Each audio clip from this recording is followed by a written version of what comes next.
Hello guys, in this video we'll be talking about tips for first time home buyers.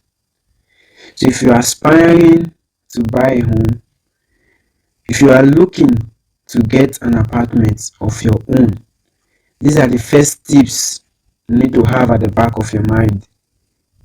Number one, begin saving for your down payment. You have to start saving for your down payment.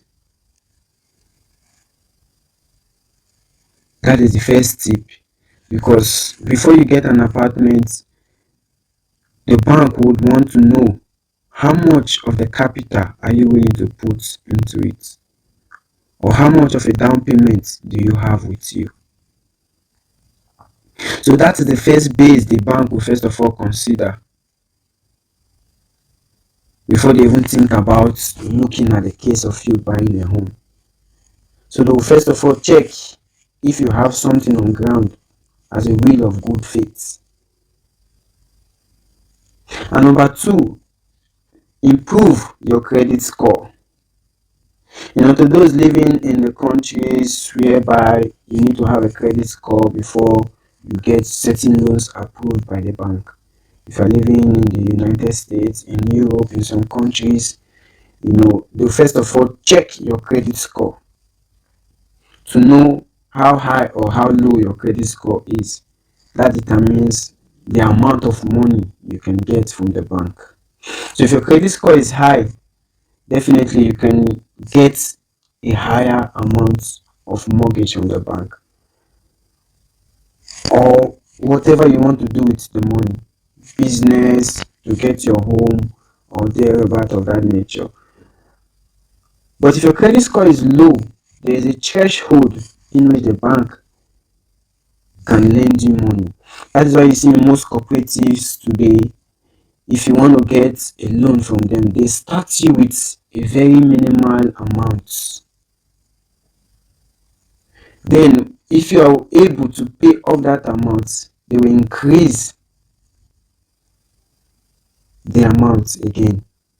And if you are able to finish paying that, they increase the threshold. So each time you are able to pay up your loan, your credit score increases. Each time you pay up your debt, your credit score increases. So that gives you a bigger chance to getting loan from the bank or a mortgage from the bank. And if your credit score is bad, definitely the bank will not give you a mortgage. And this speaks to our lovers out there. You get money from the bank or from any cooperative or from any microfinance, and then you end up not paying the installment required of you. You will be blacklisted in the credit markets, and that blacklisting lasts for 10 years. So for the next 10 years, you will not be able to get access to any financial support from the bank. So if you are buying things on credit, be careful. And if you must buy, make sure you pay. Make sure you pay. Even if you don't have the money, try your best to pay, because it improves your credit scores, and also it gives you a higher chance for more acceptance from the bank when you want to get any financial assistance from them.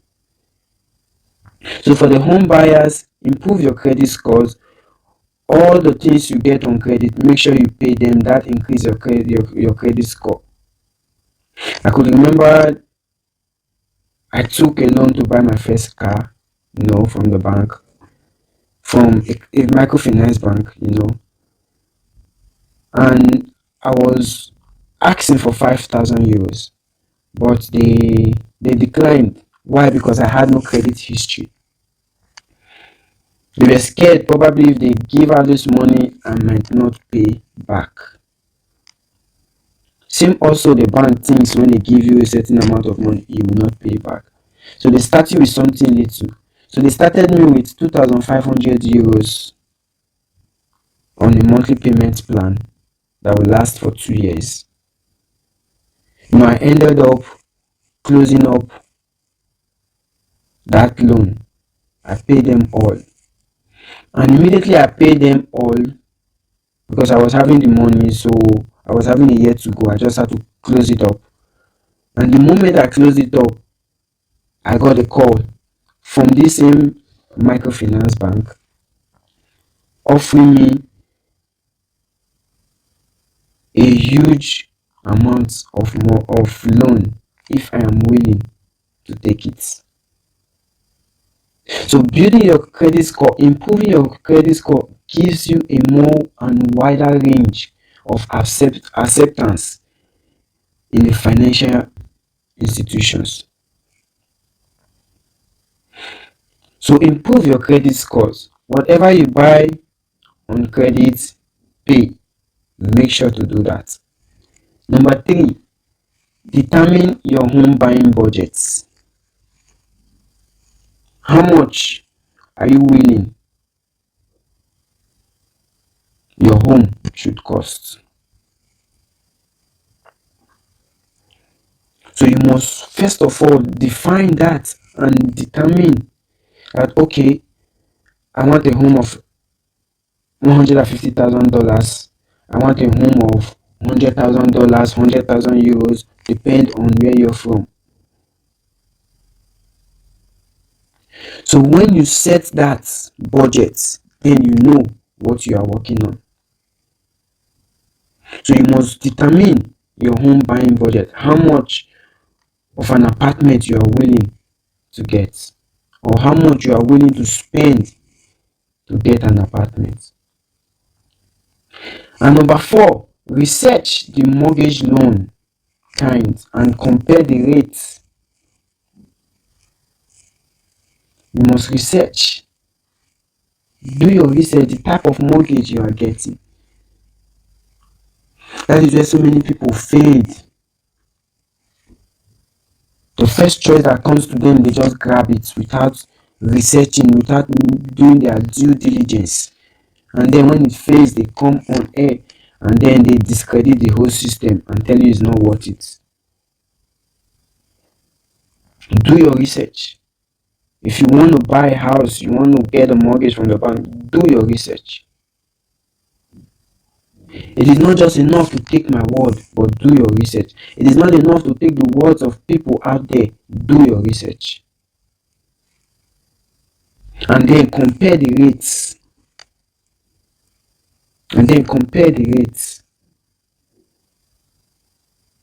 You must do your research. You must know the interest rates. You must know what it takes and the kind of mortgage you are getting into, because we have two types of mortgage. We have the fixed and the variable. So many people have fallen victims of the variable because why? The market rate is not stable.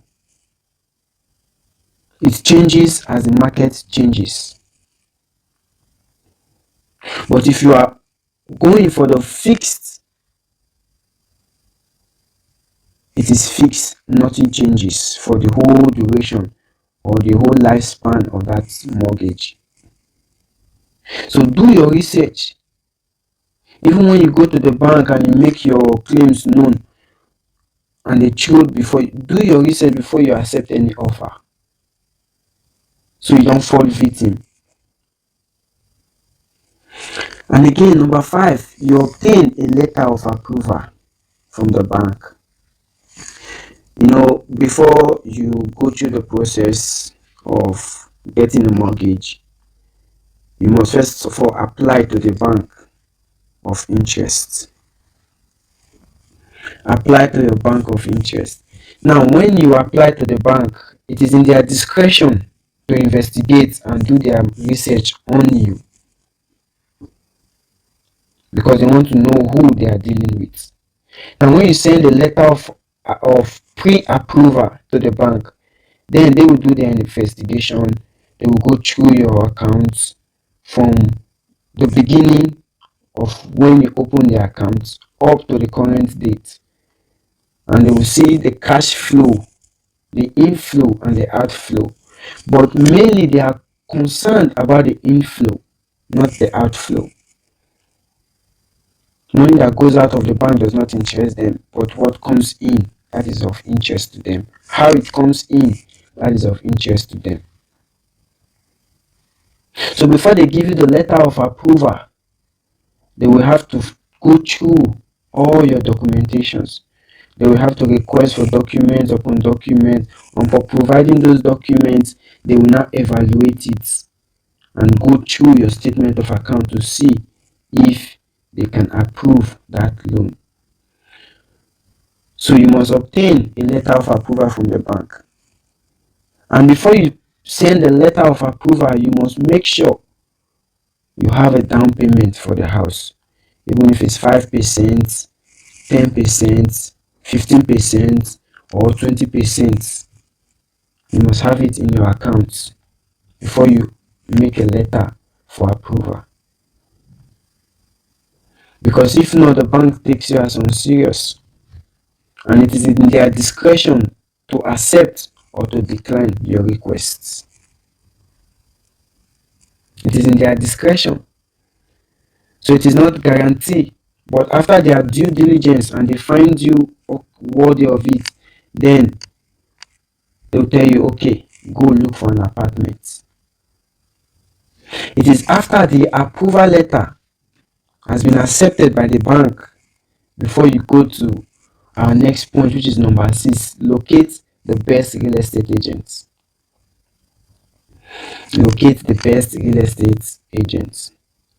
So if you are looking to get an apartment on mortgage, you locate a real estate agent, a trustworthy real estate agent that will help you and guide you on your choice of apartment based on the capital which you are willing to invest in it.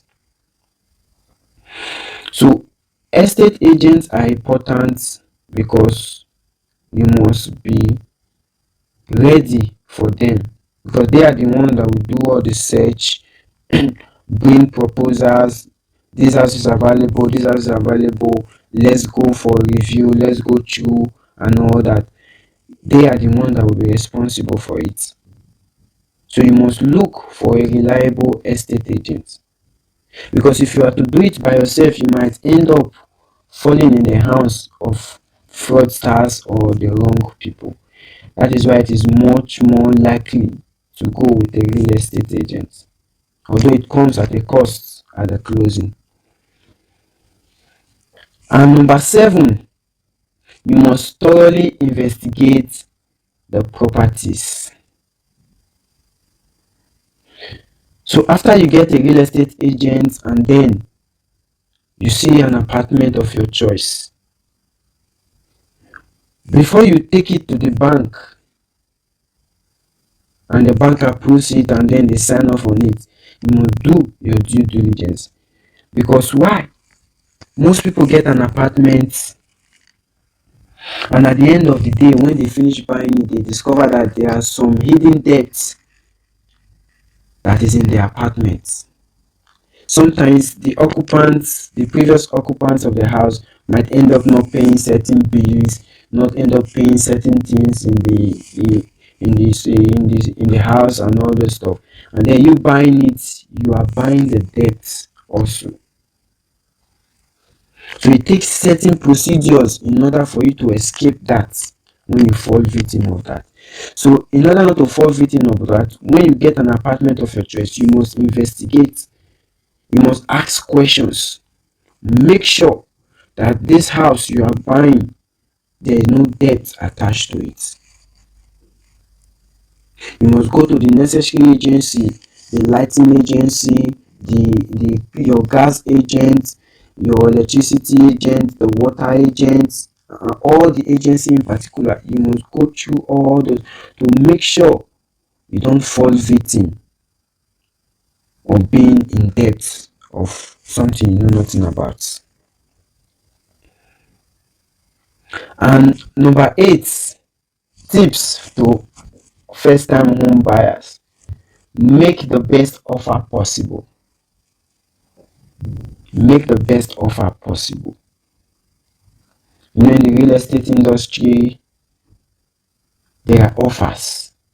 So you have to make the best offer in order for you to get the best of what you want. There's always room for negotiation. Don't just take what is being shown to you.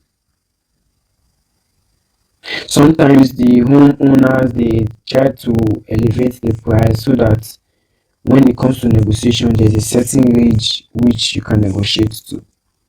Don't be scared.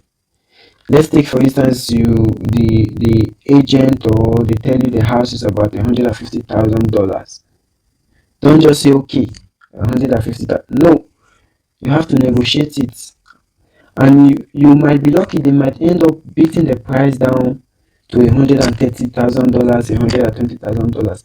Depends on how you negotiate, and depends on how the real estate agent negotiates on your behalf as well. So make sure you make the best offer. And last but not the least, be ready to pay the closing fee. Be ready to pay the closing fee. When getting a mortgage, there are certain fees that are attached to it that is outside of your initial budget. That is outside of your initial budget. That is called a closing fee. Part of which we have the agent fee, which is 2 to 5% of the mortgage price. It changes, it varies on the agent and all that. If you are lucky enough to get an apartment of your choice privately, you might end up not even paying an agent fee, and it will save you at most €2,500 or $2,500, depends on where you are from. But it always ranges from 2 to 5% of the mortgage. So you must be ready to make that closing fee. And also for the bank as well, they have their own closing fee. Talk about the insurance, the fire insurance, and all sorts. So even as you are saving for your down payment, you also save for your closing fee. So for more information, there's a link below. Go to the website and then you get more information on mortgage and all stuff. Till we meet again, like, share, and subscribe to this video. It's your boy Young Diamond. Peace out.